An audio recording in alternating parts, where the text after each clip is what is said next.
Hello दोस्तों, आज हम लोग ओवरलोडिंग देखेंगे। में आज हम लोग 4 चीज़ देखेंगे। ओवरलोडिंग क्या होता है, कौन से ऑपरेटर को हम लोग ओवरलोड कर सकते हैं, बाइनरी ऑपरेटर को ओवरलोड कर सकते हैं कि नहीं, यूनरी ऑपरेटर को ओवरलोड कर सकते हैं कि नहीं, ये सब हम लोग देखेंगे। तो सबसे पहले हम लोग को ये देखना है कि ओवरलोडिंग क्या होता है, यानी कि ऑपरेटर ओवरलोडिंग क्या है। ऑपरेटर ऑपरेटर ओवरलोडिंग का मतलब ये होता है कि मेरा एक ऑपरेटर है पहले से बना हुआ, उसका मीनिंग है कि दो नंबर को सम करना। जैसे कि मान लीजिए एक प्लस ऑपरेटर है, इसका अभी मीनिंग है दो इंटीजर को सम करना। उसको ये नहीं मालूम है कि दो कॉम्प्लेक्स टाइप के वैल्यू को सम कैसे किया जाए, तो हमको दो कॉम्प्लेक्स टाइप का वैल्यू को सम कराना है। तो प्लस ऑपरेटर को ओवरलोड करना है कॉम्प्लेक्स क्लास के अंदर, यानी कि कॉम्प्लेक्स क्लास का इंस्टेंस मेंबर फंक्शन बना के उसको ओवरलोड करना है और उसको ये बताना है, ये समझाना है कि ये भी दो नंबर को ऐसे जोड़ा जाता है। तो वो प्लस ऑपरेटर ये दो नंबर को भी ऐड कर सकते हैं। और क्या है कि ऑपरेटर ओवरलोडिंग जो होता है ये कब होता है, जैसे कि एक ऑपरेटर है प्लस ऑपरेटर, वो एक टाइम पे उसका बहुत सारा मीनिंग होता है। जैसे कि दो इंटीजर को भी सम करना, दो फ्लोट को सम करना, दो कॉम्प्लेक्स को सम करना, और बहुत सारे टाइप के क्लास है, मान लीजिए उसमें भी ओवरलोड कर दी तो इस प्रकार के उसका मतलब हो जाएगी। यानी कि एक ऑपरेटर का बहुत सारा मतलब है, तो मतलब बहुत सारा है तो कंपाइल टाइम पे उसको मैप करना पड़ता है। तो ये किसका काम होता है, जब प्रोग्राम रन करने से पहले हम लोग कंपाइल करते हैं, उस टाइम पे आर्गुमेंट के बेस पे ऑपरेंड के बेस पे जाके मैच होता है। जो हम लोग ऑपरेटर डिफाइन करते हैं यानी कि ओवरलोड करते हैं, उस ओवरलोड से जाके बाइंड होता है, उसी को हम लोग बोलते हैं कंपाइल टाइम पॉलीमॉर्फिज्म भी बोलते हैं, जो कि कंपाइल टाइम पे जाके बाइंडिंग होता है। जो कि हम लोग जब पॉलीमॉर्फिज्म देख रहे थे तो उसमें देखे थे function overloading and operator overloading, जो कि कंपाइल टाइम पॉलीमॉर्फिज्म है। हम लोग प्रीवियस क्लास में हम लोग फंक्शन पॉलीमॉर्फिज्म देख चुके थे। आज हम लोग देख रहे हैं ऑपरेटर पॉलीमॉर्फिज्म यानी कि ऑपरेटर ओवरलोडिंग। Got it. अब ऑपरेटर ओवरलोडेड हम लोग उस ऑपरेटर को कर सकते हैं जो ऑपरेटर सी लैंग्वेज में था। क्या, ऑपरेटर ओवरलोडिंग उस ऑपरेटर का कर सकते हैं जो कि सी लैंग्वेज में पहले से एग्जिस्ट करता है। Got it. लेकिन सी प्लस प्लस में कुछ ऐसे ऑपरेटर है और सी लैंग्वेज में भी कुछ ऐसे ऑपरेटर है जिसको हम लोग ओवरलोड नहीं कर सकते। जैसे सी प्लस प्लस में कौन सा ऑपरेटर है, स्कोप रेजोल्यूशन ऑपरेटर, इसको हम लोग ओवरलोड नहीं कर सकते। सी का है size of operator, conditional operator, member access and pointer to member. ये हम लोग 5 ऑपरेटर को ओवरलोड नहीं कर सकते। लेकिन सी लैंग्वेज में जितने ऑपरेटर थे सबको हम लोग ओवरलोड कर सकते, ये 5 को छोड़ के। तो चलिए हम लोग देखते हैं binary operator overloading, binary operator का। ओके, यानी कि दो ऑपरेंट जो ऑपरेटर लेता है, उस ऑपरेटर को कैसे ओवरलोड करते हैं। और एक चीज ये समझिए कि always left operand is caller object in the case of overloading of binary operator. इसका मतलब ये होता है कि जब भी हम लोग बाइनरी ऑपरेटर ओवरलोड करते हैं तो उसको जो कॉल करता है, तो कॉलर ऑब्जेक्ट वही होता है जो लेफ्ट में होता है।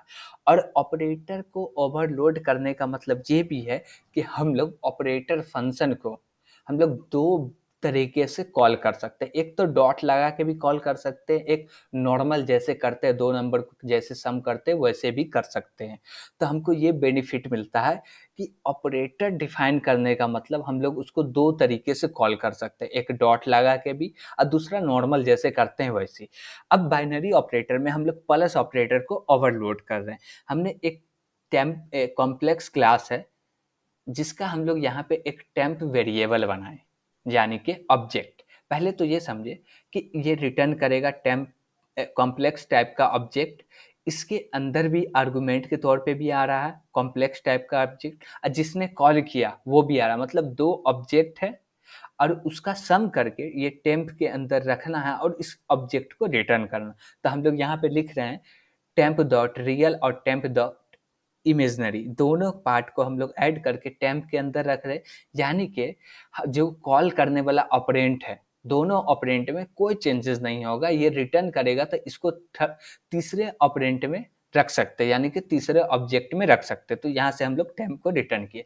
कॉल हम लोग दो तरीके से कर सकते हैं, एक नॉर्मल, जैसे कि हम लोग कोई नॉर्मल फंक्शन को कॉल करते डॉट लगा के, वैसे कॉल कर सकते हैं। दूसरा, हम लोग C1 प्लस C2 करके भी कॉल कर सकते हैं। दोनों का मीनिंग सेम होता है। अब हम लोग दोनों को रीड कैसे करेंगे वो देख लेते हैं। सबसे पहले हम लोग इसको देखते हैं कि हम लोग जैसे नॉर्मल फंक्शन को कॉल करते हैं, उसको देखते हैं कि कैसे रीड करते हैं। इसको रीड करेंगे, C1 ने कॉल किया ऑपरेटर प्लस को, C1 ने कॉल किया ऑपरेटर प्लस को, आर्गुमेंट के तौर पे C2 पास किया गया है।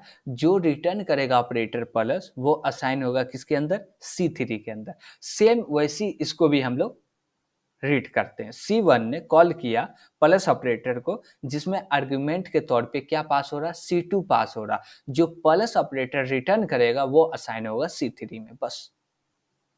तो इसको रीड ऐसे ही करना है जैसे हम लोग नॉर्मल फंक्शन को रीड करते। बस देखने में कितना आसान लगता है, लिखने में भी और देखने में भी, कोई भी देख के समझ सकता है। लेकिन इसको डिफाइन हमेशा ऐसे ही कीजिएगा, ये नहीं कि हम लोग ये बोलते कि C1 प्लस C2 हो रहा है, ये मत बोलिएगा। हमेशा बोलना है C1 ने कॉल किया प्लस ऑपरेटर को, जिसमें आर्गुमेंट के तौर पे पास हुआ C2, प्लस ऑपरेटर जो रिटर्न करेगा वो असाइन होगा C3 में। Got it? अब हम लोग आगे बढ़ते हैं। अब क्या है, ओवरलोडिंग करना है यूनरी ऑपरेटर को, यानी कि हम लोग माइनस ऑपरेटर को ओवरलोडिंग करते हैं, ठीक। अब यहाँ पे एक ऑब्जेक्ट आ रहा है जो कि कॉलर ही ऑब्जेक्ट है, क्योंकि यूनरी ऑपरेटर में ओनली एक ही ऑपरेंट की जरूरत पड़ती है। Got it? तो इसमें एक ऑपरेंट आया, हम लोग टेम्प कॉम्प्लेक्स क्लास का एक टेम्प ऑब्जेक्ट बनाए, इसके अंदर हम लोग माइनस करके वैल्यू असाइन कर दिए, फिर रिटर्न कर दिए टेम्प को। सेम टू सेम जो वहां काम हो रहा था वही यहाँ भी हम लोग दो तरीके से कर सकते हैं। जैसे हमने यहाँ लिखा -C1, ठीक। तो अब इसको रीड कैसे करेंगे, पहले माइनस है फिर C1 है, तो इसको रीड करने का भी एकदम सिंपल, एक ही ऑपरेंट है। तो C1 ने कॉल किया माइनस ऑपरेटर को, जो रिटर्न किया माइनस ऑपरेटर वो असाइन हुआ C3 में।